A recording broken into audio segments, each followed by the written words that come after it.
Moving on. The next comedian I'm really good friends with. She comes to, I run a comedy open mic, comedies at Liberties, Liberties in Northern Liberties, and she comes, and I'm glad that she stops by. She's really funny. Please give it up. She's performing at PJ Willihan's in Bluebell on April 27th. Give it up for Valerie DeMambro. Thanks, guys. Oh, yeah, you guys having a good time? I'm having a really fun time. Those meatball sandwiches look yummy. Let's see. What's that?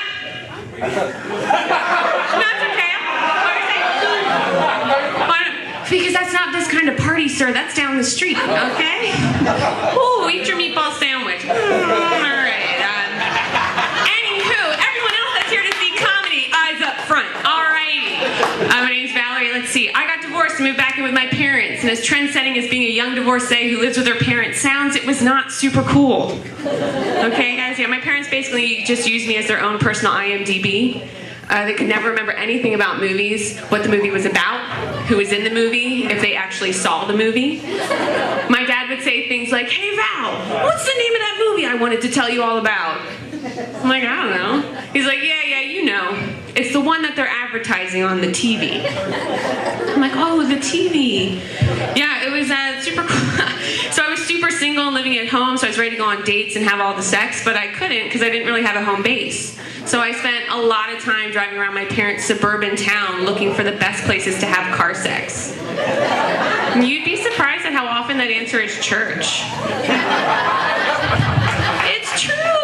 It's true. It's through him, with him, in him. Anyway, so I grew up the youngest of 3 kids in an Italian family. So there was my sister, my brother, and myself. And if you're Italian, which most of you probably are, you know that means my mother had a son. Or, as my grandmother put it, my mother had a messiah and 2 baby makers. And being that I'm 32 years old and have yet to get remarried or make babies, I'm now known as the lesbian. So, but I'm not really a lesbian, although most of the time I wish I was, because that would be the easiest way to get my family to stop talking to me. It's not that I think that they're bigots or anything, I just don't think they'd know what to say to me if they couldn't constantly ask me, "When are you getting remarried? When are you making babies?" Like, what's my grandmother gonna say to me? "Well, when are you gonna do lesbian stuff?" I don't know, Grandma. Tomorrow.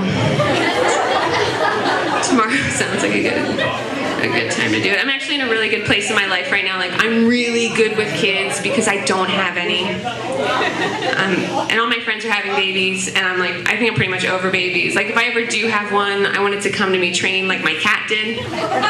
Right? Like, my cat was all like, "Where do I poop? In this box?" "Got it!" You know, like, no, don't touch me. I'll clean myself. Thanks, though. I appreciate it. Yeah, I am a little bit obsessed with my cat. It's not normal. I take way too many pictures of her. My friends have actually banned me from posting photos of her on Instagram. So, you know, my Instagram feed is now just food that I eat and my shoes with a shadow of my cat in the corner. So I gotta get her in there somehow. It does make me realize, though, that in the event of my untimely demise, my friends and family are going to want to make one of those, you know, funeral poster boards, you know, with all those pictures chronicling my thrilling life, and they're going to go right to my Instagram feed, and it's going to be weird because it is all pictures of food in my shoes. So my funeral is just going to be a bunch of people being like, "Oh, she loved manicotti," or "Those Converse, no, I think they're Airwalks. She loved Payless." You know, that girl could really BOGO. Her life was so fulfilling. I did actually get to move back into the city, which is cool because I go on, you know, I've been able to date again, and I love going on one-night stands or dates or whatever you people call it, I don't know, in the city because I never have to see that person again. Like, if I run into my date in the city, it's because I'm stalking him, you know? Like, I want to see him.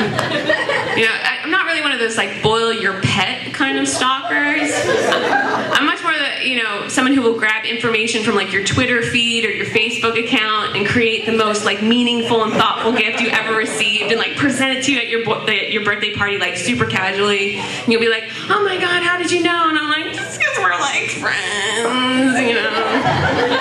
So I'm not really a stalker. I'm much more of a friendly, always arounder. Like, yeah, I'm in your face, but I'm really nice about it. So. This food does look really good, guys. I'm like super hungry. I'm starving. Actually, I'm training for a triathlon right now, so that's just code for I'm hungry all the time and constantly smell like swimming pool. Which at first I thought smelling like swimming pool would be super badass, and people would be like, she must be an athlete. Like, she probably trains for triathlons. No one thinks that. Everyone's like, why does this girl smell like chlorine? What is she hiding? Is she a public pool lifeguard? Gross. What's wrong with her? I have to go to the gym a lot because of this, and I think I made a friend at the gym. Like, I assume she's a friend because every time I talk to her, she stands completely naked in front of me, and we have like a conversation. I don't know. She might be from another country. I'm not sure. I can't tell if she's an accent or if she's just really boring. You know, like, I can't decide. But one day I was talking to my naked locker room lady friend, and this random woman comes up and says to her, "Oh, it's the lady with the beautiful red hair. Is it natural?" And I was like, really? Do you have to ask? Just look harder, you know? It's right there in front of us all. I can answer it. Everyone can answer it. It's not really that hard. The exercising is good for me, though, because I'm a pretty anxious human being. Been anxious, and I'm one of those people that, like, when I go to bed at night, like, if I don't have something to be anxious about, like, I'm like gonna be anxious that I'm gonna forget everything I need to do in the morning. Like, I'm gonna wake up with amnesia, or like wake up as the main character in Memento and have to start writing everything all over my body. It's like, if I'm not anxious about something, I'm gonna get anxious about not being anxious, you know? But I think it runs in my family, because my sister, she's pretty anxious, so she became like a yoga instructor, and she just opened up a yoga studio, and she's like super stressed out about it, and I'm like, chill out, take a class, you know? No, but seriously, take a class. You own the studio, take advantage of that, they're free. Do you guys know what's really funny about going 90 miles an hour in the sleet and snow on the highway? Nothing. That's really dangerous behavior, so please be careful out there. Thank you very much. I'm Valerie. That's my time.